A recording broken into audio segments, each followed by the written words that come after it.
जी हां दोस्तों, बड़ी खबर निकलकर सामने आ रही है। भारत तुर्की तनाव के बीच एयर इंडिया का बड़ा फैसला। अब तुर्की नहीं, दूसरे देशों में कराएगी विमानों की मरम्मत। टर्किश टेक्निक पर घटाया भरोसा। जानेंगे क्यों उठाया ये कदम, अगली खबर में आपको बताएंगे।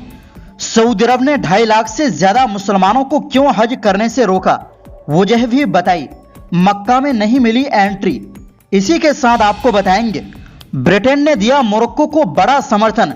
विवादित क्षेत्र पश्चिमी सहारा पर बदला रुख। अल्जीरिया हो गए नाराज। तो बिना समय गवाए बात करते हैं खबरों की। दोस्तों, तुर्की के साथ बढ़ते तनाव को देखते हुए एयर इंडिया ने बड़ा फैसला लिया है। टाटा ग्रुप की एयरलाइन अब अपने विमानों की मरम्मत के लिए तुर्की की कंपनी टर्किश टेक्निक पर कम निर्भर रहेगी। सीईओ कैंपबेल विल्सन ने बताया कि एयर इंडिया अब अपने बोइंग 777 और 787 विमानों को मरम्मत के लिए दूसरे देशों में भेजेगी।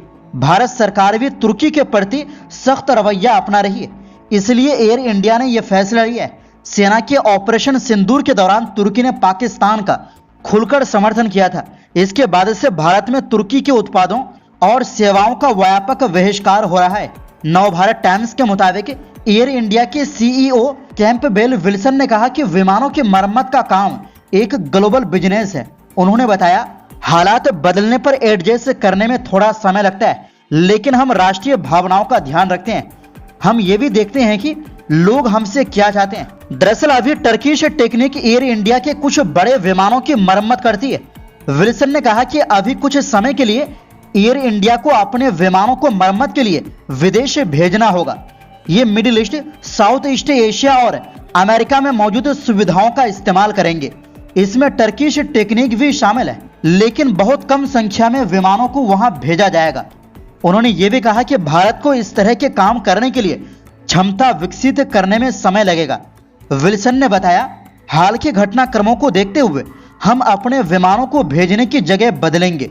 हम तुर्की को कम विमान भेजेंगे और दूसरे देशों को ज्यादा। उन्होंने आगे कहा, विमानों की मरम्मत जरूरी है, इसलिए इसमें थोड़ा समय लगेगा। हम हाल के घटनाक्रमों को ध्यान में रख रहे हैं और अपनी योजनाओं में बदलेंगे। रिपोर्ट के मुताबिक एयर इंडिया के पास कुल 191 विमान है, जिनमें 64 बड़े आकार के जेट विमान शामिल है। भारत और तुर्की के बीच तनाव मई से बढ़ गया है।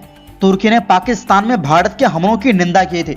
इसके बाद 15 मई को भारत के bureau of civil aviation security यानी BCAS ने तुर्की की कंपनी Celebi airport services India private limited की सुरक्षा मंजूरी रद्द कर दी। इसकी वजह राष्ट्रीय सुरक्षा बताई गई।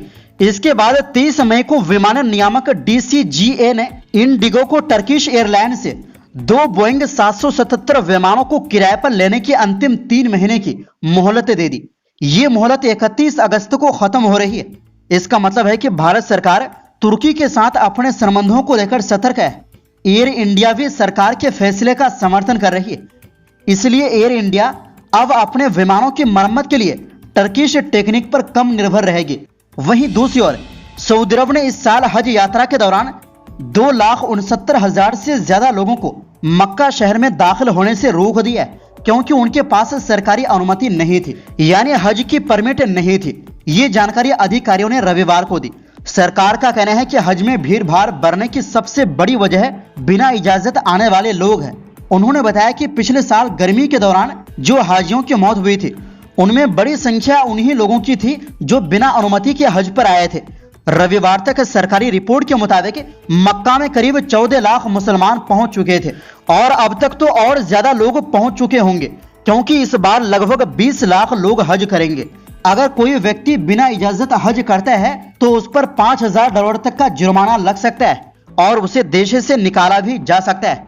मक्का में हुई प्रेस कॉन्फ्रेंस में अधिकारियों ने बताया कि उन्होंने अब तक 2,69,678 लोगों को मक्का में घुसने से रोका है, क्योंकि उनके पास हज परमिट नहीं था। नियमों के मुताबिक सिर्फ उन्हीं लोगों को हज की इजाजत है जिनके पास वैध परमिट है, चाहे वो मक्का में साल भर से ही क्यों ना रह रहे हो।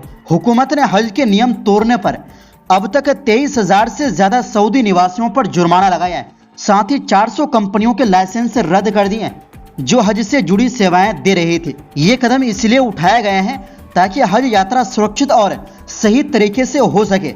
सरकार की ये सख्ती इसलिए है ताकि हज करने वाले लोगों की सुरक्षा बनी रहे और भीड़ में कोई परेशानी ना हो।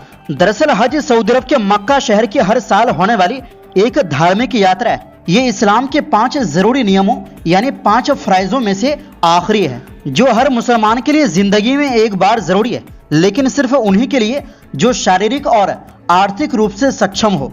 हज हर साल इस्लामी कैलेंडर के 12वें महीने जुल्हिज्जा की 8वीं से 12वीं या 13वीं तारीख के बीच होता है। ये समय रमजान के खत्म होने के करीब 70 दिन बाद आता है। क्योंकि इस्लामी कैलेंडर चांद पर आधारित होता है, इसलिए तारीखें हर साल थोड़ी बदलती रहती है। इसी के साथ बात करते हैं अगली खबर की। जी हां दोस्तों, मिडिल ईस्ट आई की रिपोर्ट के मुताबिक ब्रिटेन के विदेश मंत्री डेविड लेमी ने मोरक्को के पक्ष में बड़ा ऐलान कर दिया है। उन्होंने पश्चिमी सहारा को लेकर मोरक्को की 2007 की स्वायत्तता योजना का खुलकर समर्थन किया है।